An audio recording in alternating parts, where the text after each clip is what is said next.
This is Joseph Padoe's Apostolical Miracle Revival, bringing you the message of peace, joy, and salvation. Jesus Christ the same yesterday, today, and forever. Father, I pray for all those who are listening to this cassette. Righteous Father, let your Holy Spirit come upon each and every one of them.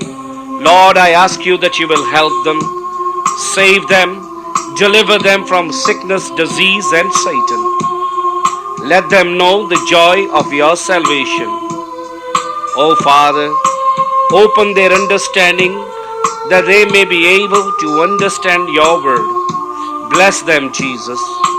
Blessing of Father, Son, and Holy Spirit be upon each and every one of you.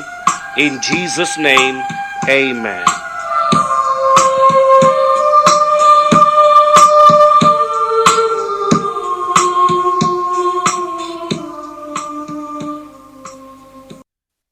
We're going to read from chapter 14 of Genesis.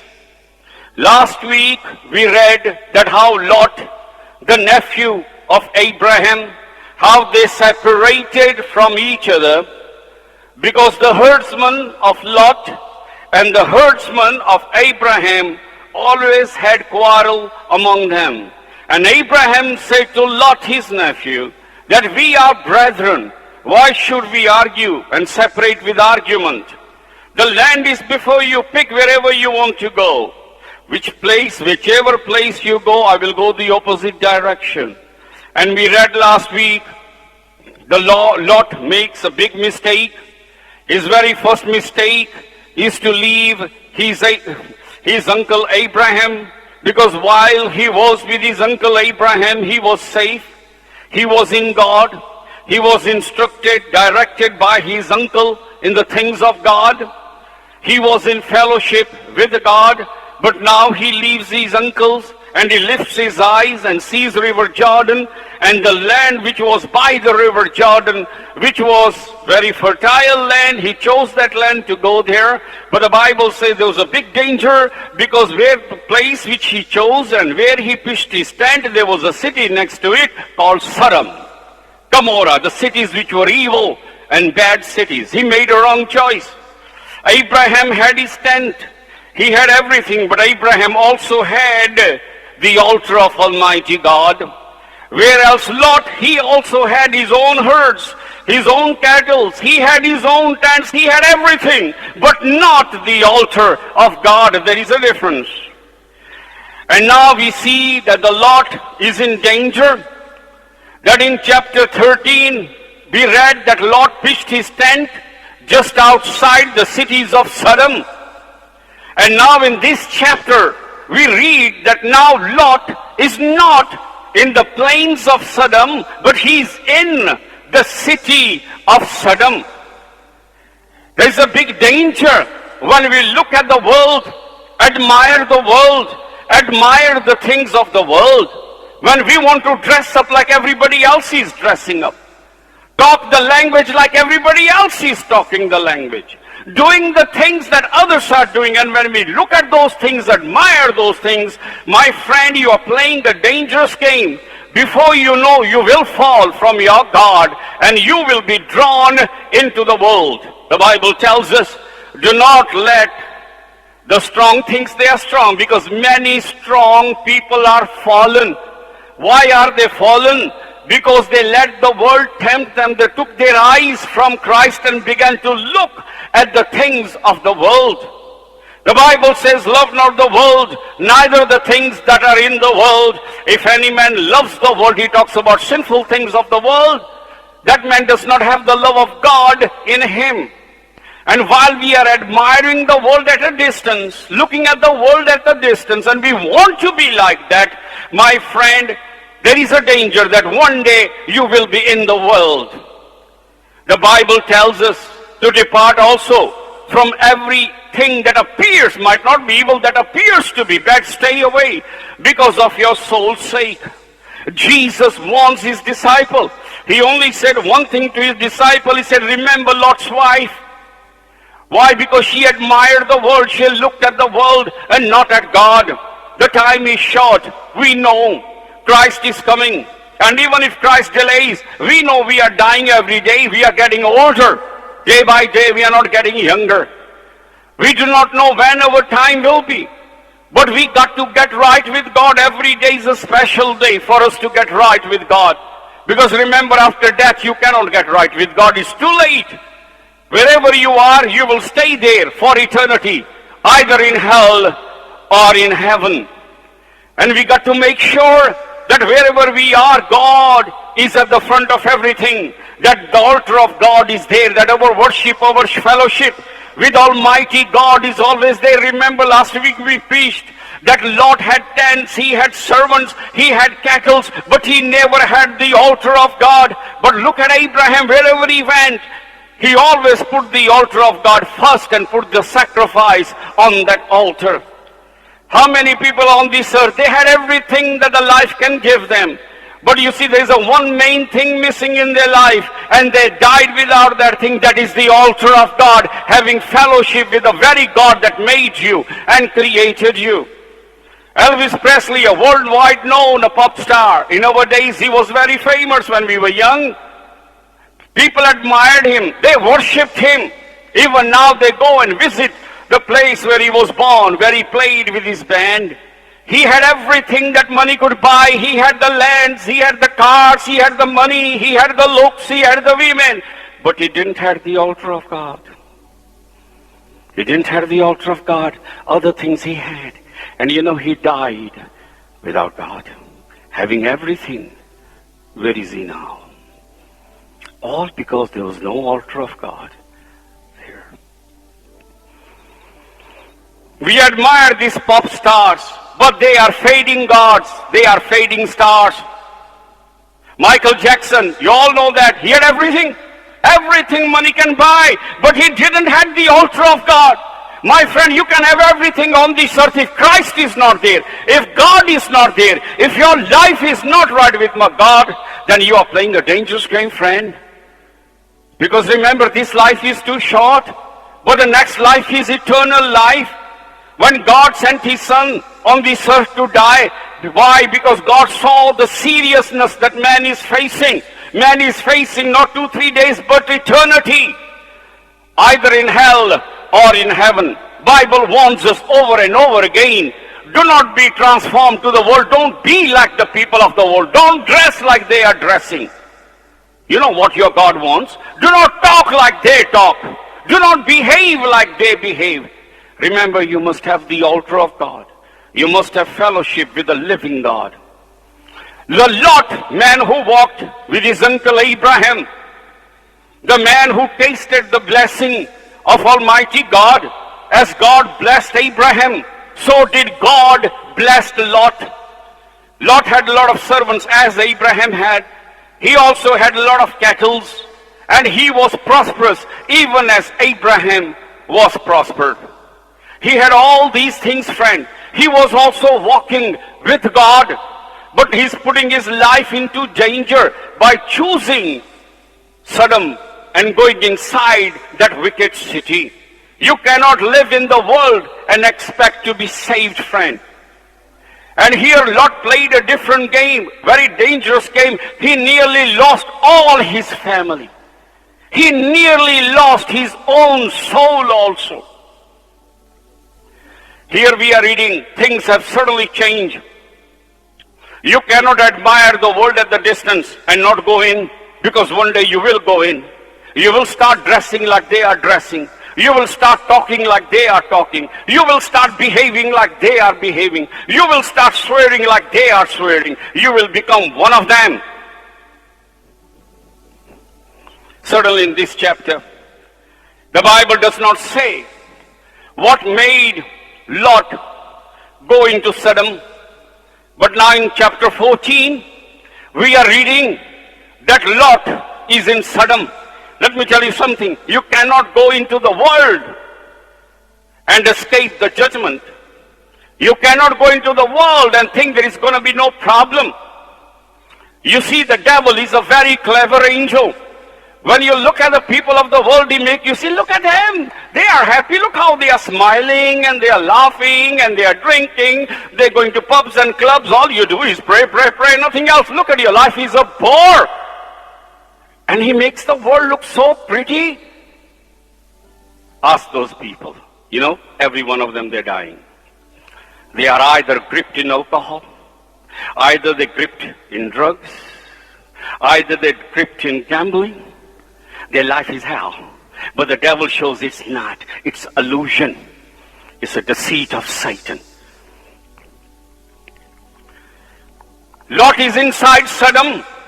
There is a big trouble in Sodom. Lot is kidnapped. His wife is kidnapped. Everything that he has is taken away. You go away from God, you're going to lose everything.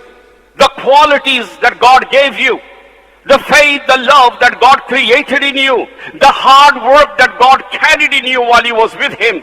You know, when you go in the world, you're going to lose all that. You're going to lose your love. You're going to lose your faith.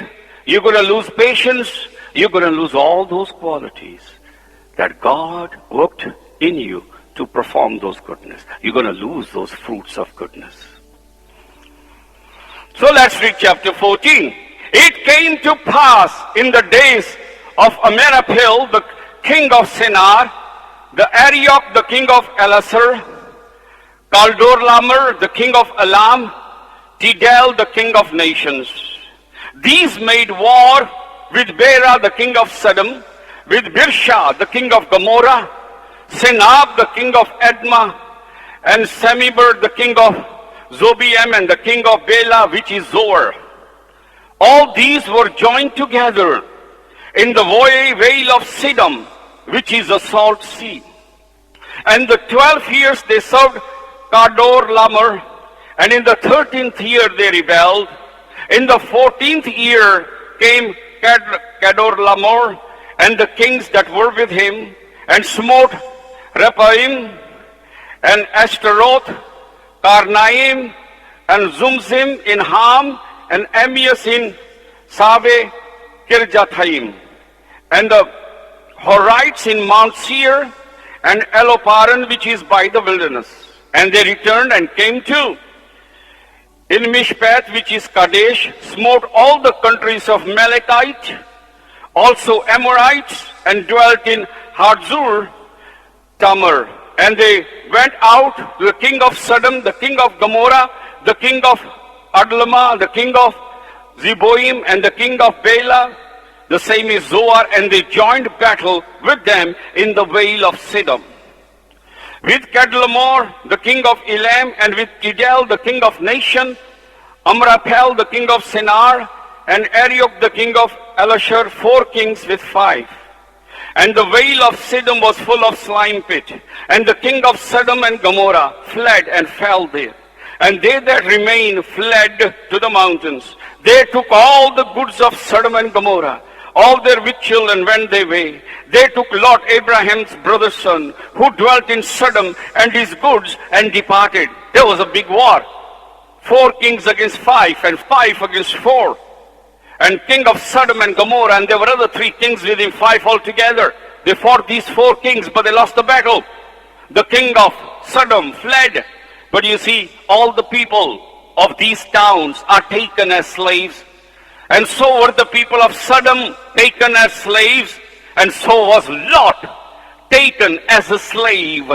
And also everything that Lot had is taken away by these kings. You cannot live in the world and not lose what God has created in you.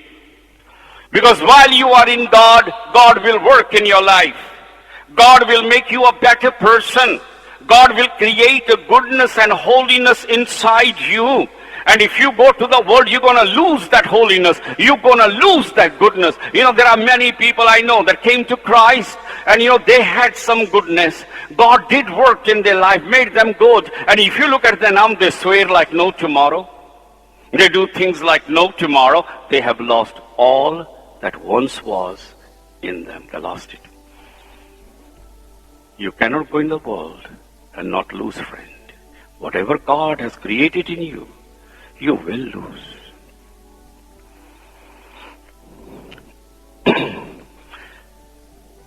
What will happen now? Lot is taken. He has lost everything. His wife, his daughters, they're all kidnapped by these kings. Who is going to save him now? We read further up, 13. And there came one that has escaped and told Abraham the Hebrew, for he dwelt in the plain of Mamre, the Amorite, the brother of Ishmael, and the brother of Aner. These were confederate with Abraham. When Abraham heard that his brother was taken captive, he armed his trained servants, born in his own house, 318, pursued them unto Dan. Who is going to save Lot? He's got no chance. Somebody coming for his rescue. You know, sometimes you can go in the world so far, there is no coming back. But you see, in this case, Lot is lucky, because somebody went and told Abraham that your nephew has been kidnapped by these kings. They attacked Sodom and Gomorrah. They've taken everything that belonged to your nephew. And when Abraham heard that, he prepared his 318 men, his servants, which were with him. You see, Bible talks about in 13, there are three things about Abraham. Number one, Abraham was a great man. Why? Because his servants depended on him. He trained his servants to fight in the time of battle. Abraham was a good man. He didn't just himself believed in God, but even his servants, all those that were with him, he instructed them in this living God and told them about this one true living God that Abraham is serving and believing. Abraham was a wise man. He was not a man of war. He was a man of peace. But he also knew he's living in a wicked world. You have to fight time to time. He trains these 318 men, his servants, that are with him, not knowing when there might be any war or when the enemy might come and strike. At least he will be prepared if the enemy would come. And now that situation happened. He gathered these men that were his servants, 318, to come with him so he can free his nephew from the clutches of these kings. And same with us in Christ. We have to fight many battles on this earth. The sad thing is this: the life of Christ is not just peaceful life. It is life full of thorns and troubles. Jesus drank the cup that was bitter, and you cannot drink sweet cup. You also have to drink the bitter cup of suffering. Jesus said the servant cannot be greater than his master. And if the master was whipped, if master was insulted, if master was beaten, if master was spat at, so would you be. Because you as a servant can't be greater than your master. We are called to suffer for Christ. We are called to become and share in his suffering. Suffering is not pleasant, my friend. Suffering is horrible. But here God promises that in the suffering he will never leave us on our own. That in that suffering he will be with you. Suffering with you. When Shadrach, Meshach, Abednego was in fire, who was in the fire? God with them. Daniel was thrown in a den of lion. Who was there in the den of lion? God was there in the den of lion.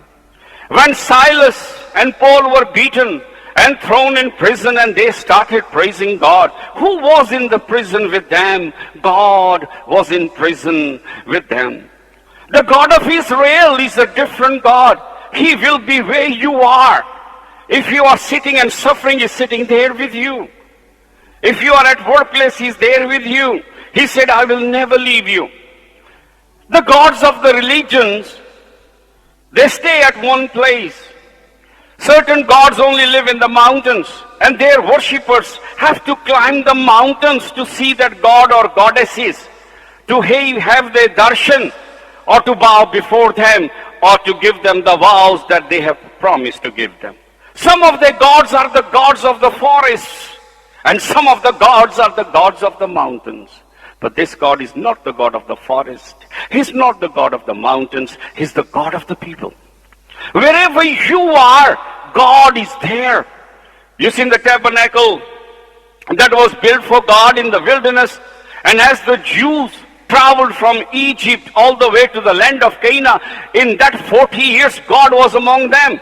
When the tents were taken off to travel, so was the tent of God taken off, because he also traveled with his people. And when God told them to pitch a tent in this place, God's tent was pitched first, because he's among his people. God traveled with them.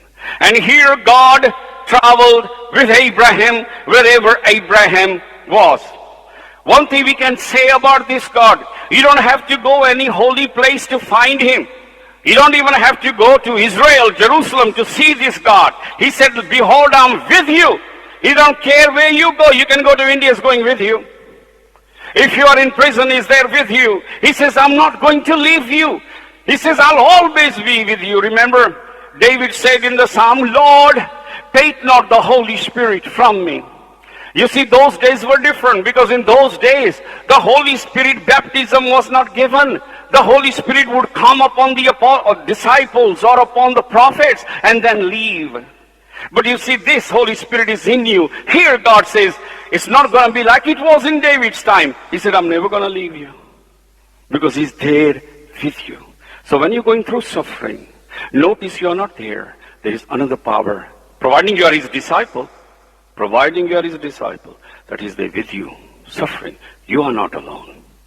It's not that God is going to leave you in a prison and go back to heaven, have a good time. No, he says, I'm with you wherever you are. So Abraham knew he has to fight battles time to time. And we as believers in Christ have to fight many battles. We have to fight against our own selves, our own desires, emotions, which raises its head against the laws of Christ. We have to fight against Satan. We have to fight against the world. We have to fight against sin. This is the war that we fight on behalf of Christ, for the sake of our soul. But remember this, God will be there with you. And time to time, when you think you're giving up, time to time, many times I thought that nothing's going to happen. You fall and that's it. Suddenly something will happen. You'll get up again. Because God says he will give you that strength. And many times we fall and say, that's it, God. I said, that's it, God, goodbye. And next day, start praising again for no reason. Because this new strength comes in you. He says, no, I'm not going to leave you. No, I know your heart, child. You sing from your mouth, but your heart is speaking different language. I am not going to leave you. I mean,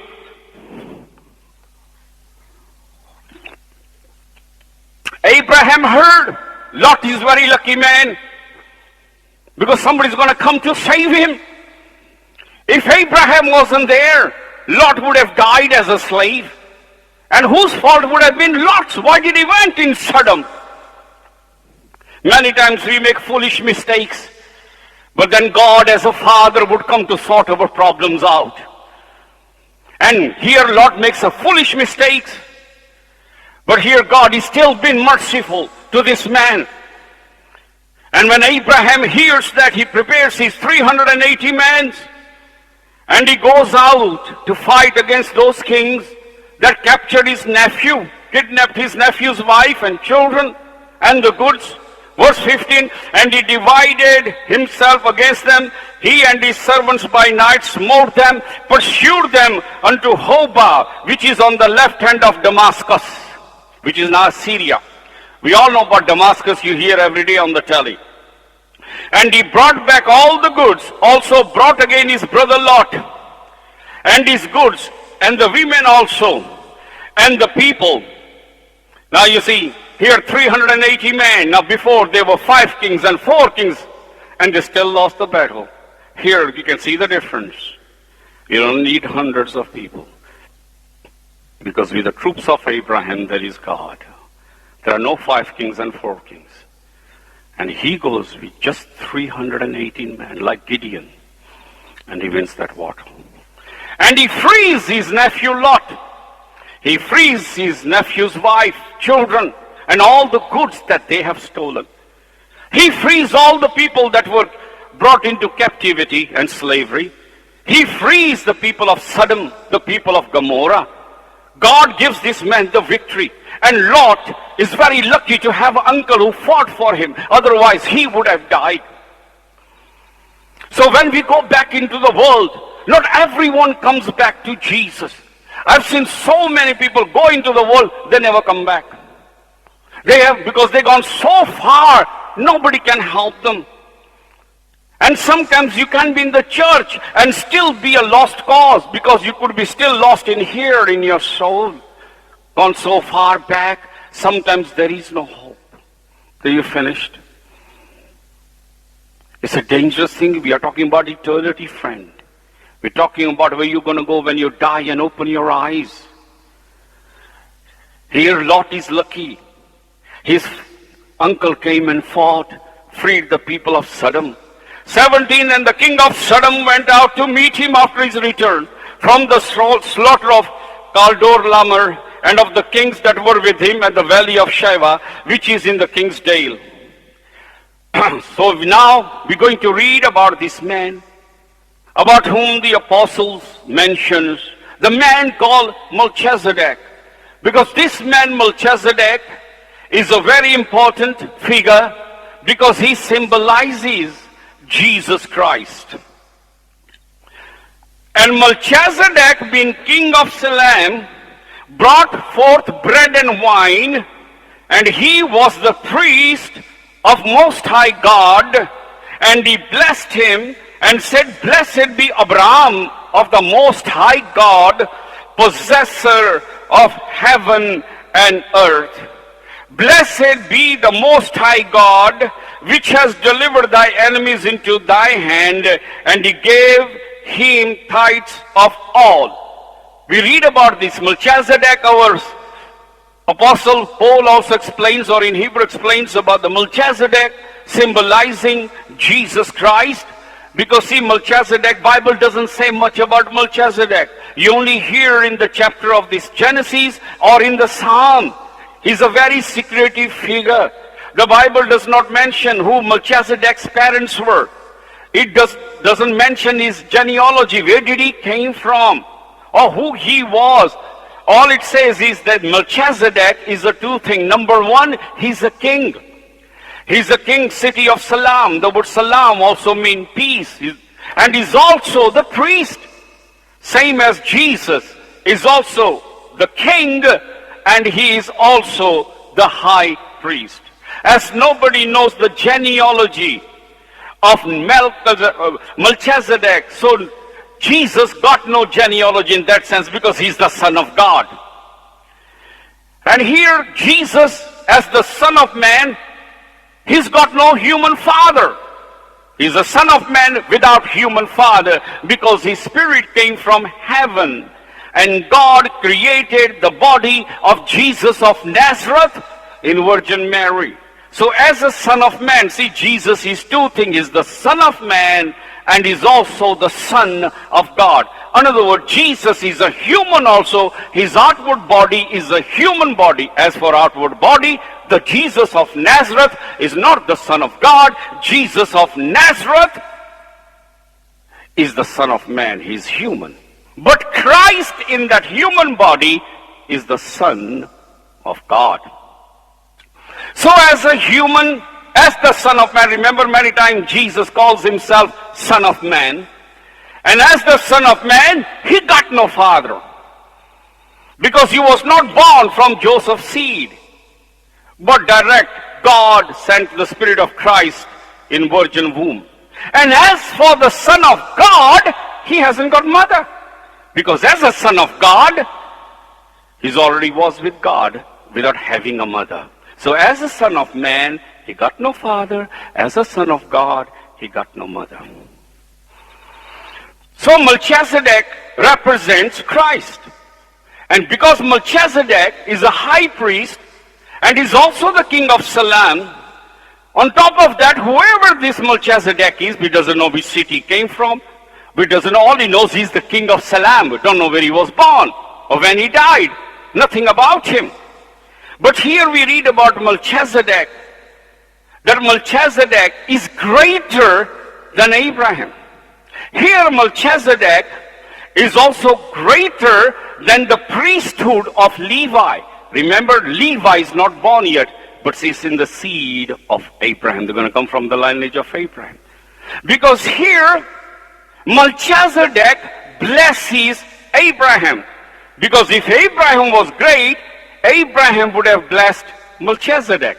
But here is reverse. Here is Melchizedek coming and blessing Abraham, showing that this figure, Melchizedek, is greater than Abraham, because he's blessing Abraham.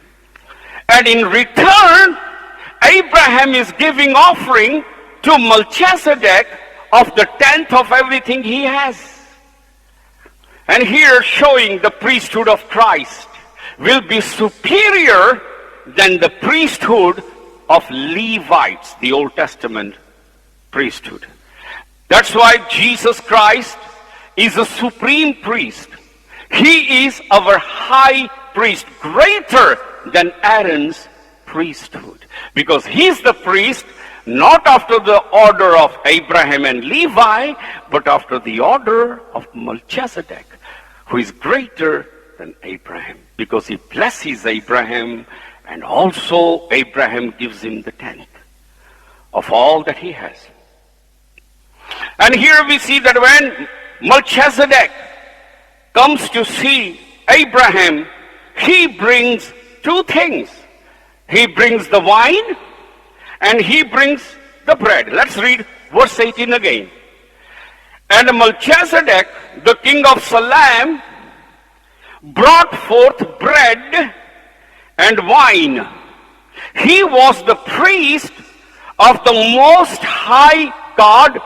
Melchizedek, we don't know nothing about him. We don't know where he got this knowledge, who God is.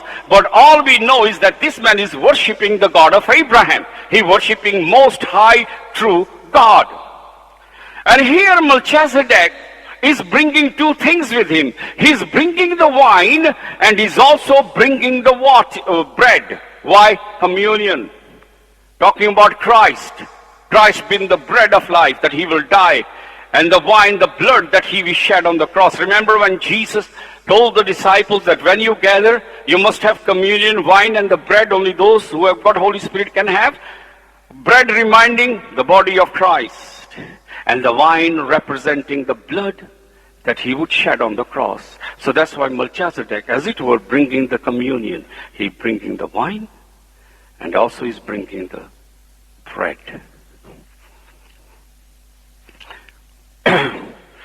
And we know that this Melchizedek is greater than Abraham.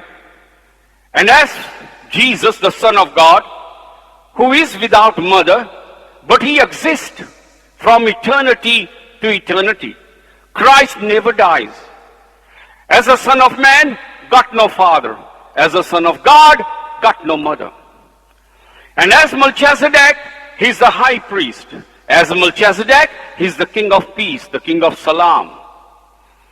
We're going to read about Melchizedek. You don't have to turn. If we turn to Psalm 110, the Psalm 110 talks about this man, about Melchizedek, and we're going to read Psalm 110, what God says himself about this man. So in Psalm 110, which is a very small psalm, the Lord said to my Lord, sit thou at my right hand until I make your enemies your footstool. When we look at Psalms, the word Psalms just means songs. That's all they are, songs. But these songs are not ordinary songs. Not all the Psalms are written by David. Many of the Psalms are written by other people. But Psalm 110 is written by King David. The Psalms are not just ordinary songs. It is not just inspired songs, but it is also the prophecies. In the Psalms of David, God prophesies about various things. It prophesied that how when Jesus will be thirsty, they will give him vinegar to drink. It prophesies that the body of Jesus is not going to rot, that he will come back to life. The psalm prophesies that how the garment of Jesus will be torn and casted as a lot. It talks about how one of his friends, that is Judas, will betray him. And here is this important psalm, the very words, the very psalm that when Jesus came on this earth also mentioned to the priests. To the first verse it says, "The Lord said to my Lord, sit at my right hand until I make your enemies your footstool." And this is the question Jesus asked the religious leaders. He said, you say that Messiah is the son of David.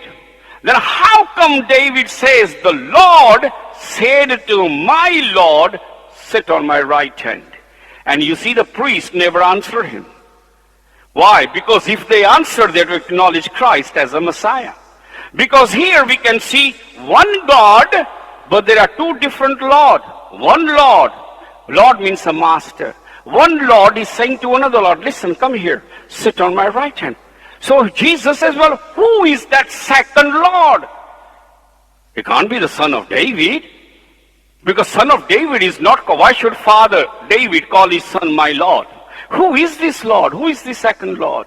And when Jesus put this question to the Jews, they could not answer this question. And here is God the Father, Jehovah, saying to Jesus, I want you to sit on my right hand.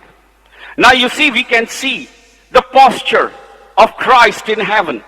Number one is sitting in heaven is a sitting posture. Why is he sitting? Because he has done all the work of suffering and the service that God sent him to do. The mission that God sent him on this earth to do, Christ finished it. Everything, including him giving his blood on the cross, including him loving his disciples right to the end, including him giving the promise of the coming of the Holy Spirit. Every single work that Father sent Jesus to do, he has done on this earth. He is free from his labor. Even before Jesus left this body, he said, it's finished. That doesn't mean I'm dying now. It doesn't mean. When he said it's finished, that's it. I've done all the work that my Father sent me to do. And that is why in this verse God is saying, look son, you've done all the work. You've finished all the work. Now I want you to sit at my right hand. The person who is sitting at the right hand of Jehovah is second in authority to Jehovah. That means Christ sitting on the right hand of God is not having authority or power of angels because he is greater than the angel.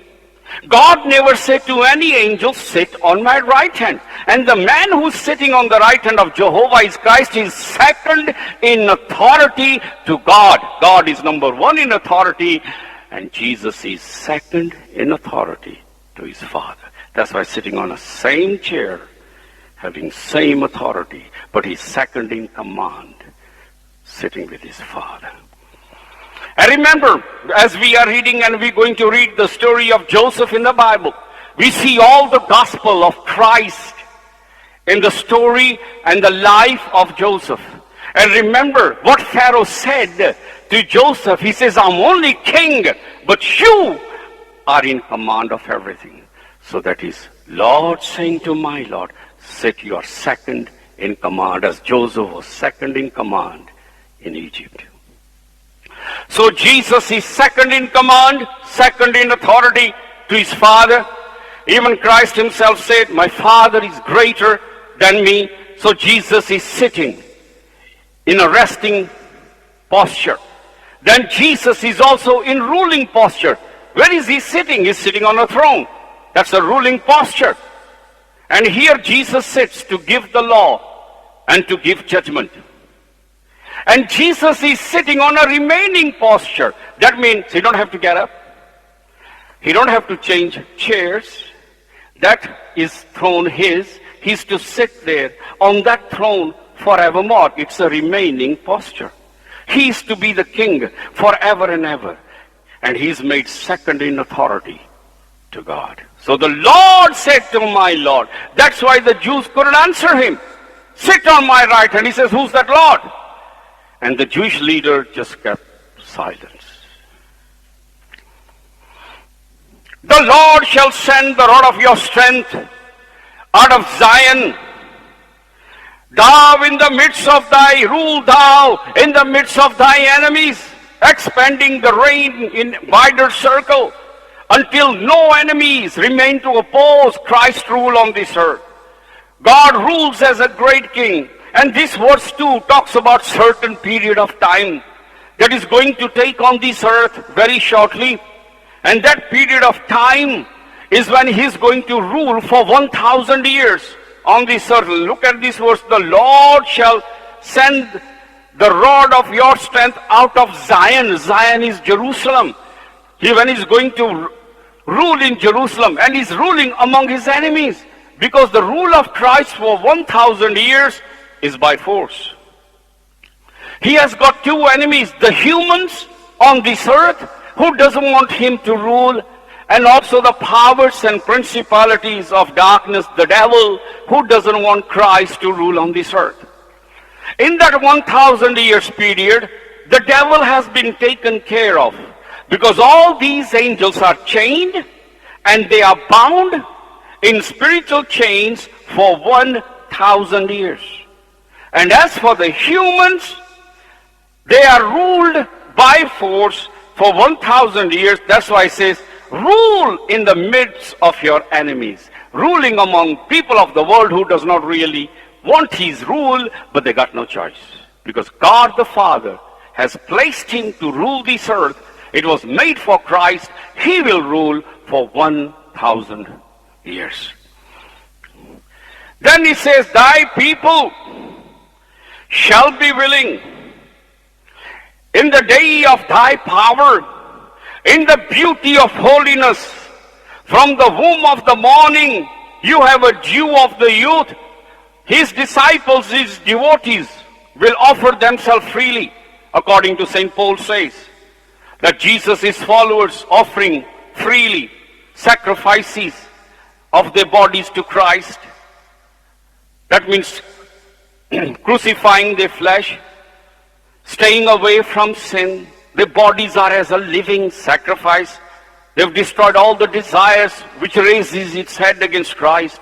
And Paul says that the disciples of Christ are offering living and holy sacrifice that God wants.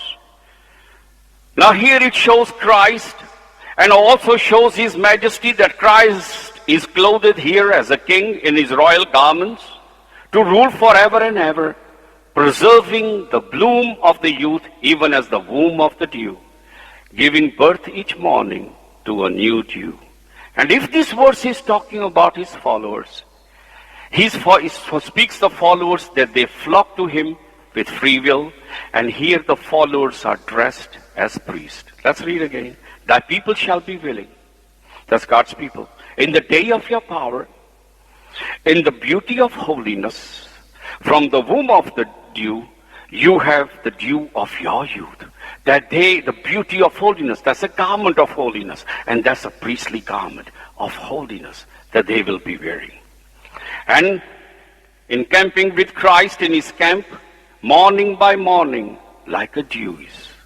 The Lord has sworn. Now here, God takes an oath. There is nobody greater than God. Here God takes his own oath. You can be sure that when God takes an oath, it's going to happen. Nothing can change when God takes an oath. Even the prophet of God cannot make God change his mind, because it is too late for God to change the mind. He's taken the oath. In many instances, the prophets, through prayer, could change time to time God's mind. When the Jews wanted to stone Moses and Aaron, we're going to read, as we are reading further chapters in Old Testament, God has to come down. And God said, that's it, I'm going to wipe the Jews, because they are rebellious people. And God, and Moses comes and stands and he begs God to change his mind. And God listened to man and changed his mind. But you see, when God takes oath, that's different. then he does not change mind, even if the prophets beg him, because he's taken the oath. And to break the oath is sin, and God can't sin. And here God is taking the oath, and he's taking the oath by his own name. Words for the Lord has sworn. God has taken oath and will not repent. That means he ain't going to change this. This is for eternity. He's not going to change it. No prophet, no man on this earth through prayer can make him change his mind. He says, I've taken the oath, and this oath is not going to change. The Lord has sworn and will not repent. You are a priest forever after the order of Melchizedek. Here God is saying to his son Jesus, you are a priest forever and ever, as Melchizedek was. He was the king, he was the priest. He was greater than Aaron's priesthood because Abraham is giving him the offering and he's blessing Abraham. And he says, after the order of Melchizedek, you're going to be priest forever. Now, he's not talking about Aaron's priesthood, because in Aaron's priesthood, they didn't live forever. They had so many priests and high priests, because priest would come, live his life and die. Then they'll have to choose the next high priest. He will live his life and die. Then they have to choose another priest. It went on and on and on and on. But here, in Jesus, God says that's not going to happen. He's going to choose one man, and he's going to be priest forever and ever and ever and ever. And that's Jesus, because he doesn't die. From eternity to eternity, he's the priest. From eternity to eternity, he's our high priest. They need no change of priest, because he doesn't die. And here God is speaking to him, says, you are priest for how long? Forever. How long is Christ going to be priest? He said, forever. But which priesthood are you coming? From the priesthood of Aaron and Levite? He says, no, after the order of Melchizedek. Not Aaron's. Different priesthood. And Christ was a priest out of the tribe which were never chosen to be priest, Judah. Because the only tribe chosen to be priest was Levi. And he does not come from Levi. He comes from Judah. So he says, not after the priesthood of Aaron, but after the order of priesthood of Melchizedek. And in this verse, this is a song. Now you can see when these men sang, many times even they didn't know, God spoke through what he's going to do in future. The Lord has sworn and will not repent. Verse 4, for you are priest forever after the order, not of Levite order, but Melchizedek order. The Lord at thy right hand shall strike through kings in the day of his wrath. He shall judge among the heathen. He shall fill the places with the dead bodies. He shall wound the heads over many countries. God's people don't have to fear, because God is near to help them in their warfare. Because those who are the enemies of God, they will be destroyed. You know, people mock God and they laugh at him, and many times we say, God ain't doing nothing. Why hasn't God destroyed them? Why doesn't he send fire? Because God has kept one day when he will take account of all those who laughed at him and his people. And those who also mocked his people. They might have escaped this life, but the next life they ain't going to escape. There will be account. He shall drink of the water in the way, therefore shall he lift up the head. In easy translation, I'll read it to you. What it means is, even in the heat of battle, he will find refreshment. When you're fighting hard against sin and Satan, and the devil is bombarding you, and you're finding no rest, you think you're going to give up any minute. You think you're going to turn away from Christ. Bible says he will find refreshment. God will come at that moment when you need him the most. He will refresh you, and he will lift your head up, and you will have that same strength again, because it is God that gives you strength to carry on. Without God, you can't carry on. That's what the last verse says. He shall drink of the brook in the way. That means when you're battle tired, you drink the water to refresh yourself. So God, when they are fighting like that and thinking they Strength is going in the heat of the battle. God is going to give you strength. We are here today because all of us experienced that we went through many times when we wanted to give up, when we thought the problem that is in our life is going to destroy us, when you even thought our enemies are going to finish us, our enemy is going to kill us, destroy us. And when we are about to give up, we always seen God in His faithfulness coming and making us strong again. Saying, don't worry, child, about your enemies. I'll take care of them. You just carry on. You just carry on. And that's why we are here today. Because we drink of the brook on the wayside. He refreshes our soul. That's why we haven't given up. How many times we will give up? How many times I have said? How many times you must have said in all those years? And sometimes it felt like you're going to give up. Many times went in depression in bed. You know, when you woke up, suddenly strong again. I'm wondering, how come I feel this strength? Suddenly you're strong. Suddenly you're singing. You went to bed crying, but you got up singing. Because He, when He knows you're going to give up, comes and gives you that strength to carry on. Amen? So we read further up. Only few verses left. Verse 21, and the king of Sodom said to Abraham, give me the persons, take the goods to thyself. Abraham said to the king of Sodom, I have lifted up my hands unto God, the Most High God, the possessor of heaven and earth. I will not take from a thread even to a shoelatch, and I will not take anything that is thine. Lest you said, I have made Abraham rich, save only that which the young men have eaten, and the portion of the men which went with me, Anar, Eshcol, and Mamre, let them take their portion. And the king of Sodom said, he says, okay. He came to thank Abraham for saving him and his people. He says, listen, give me the people, my people, but all the goods you can take as offering, as a present. Abraham said, I'm not taking nothing from you, not even a shoelaces. Because tomorrow you will say, see, we made Abraham rich. I want my riches to come from God, not from man. Is what God gives me. I don't want any of your goods, not even shoelace I want. But those men who went to war with me, whatever they've taken, they've taken. But as for me, I will take nothing of you. Amen. Our Father, who is in heaven, holy be your name. Your kingdom come, your will be done, in earth as it is in heaven. Give us this day our daily bread, O Lord, and forgive all our sins, as we forgive those who have sinned against us.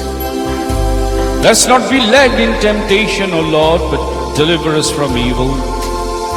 For yours is the kingdom, the power, and glory, through Jesus our Lord. May the blessing of Jehovah, His Son Jesus Christ, the power of the Holy Spirit be on you. May God of Israel make His face to shine on you. May the Lord bless you in Jesus' name.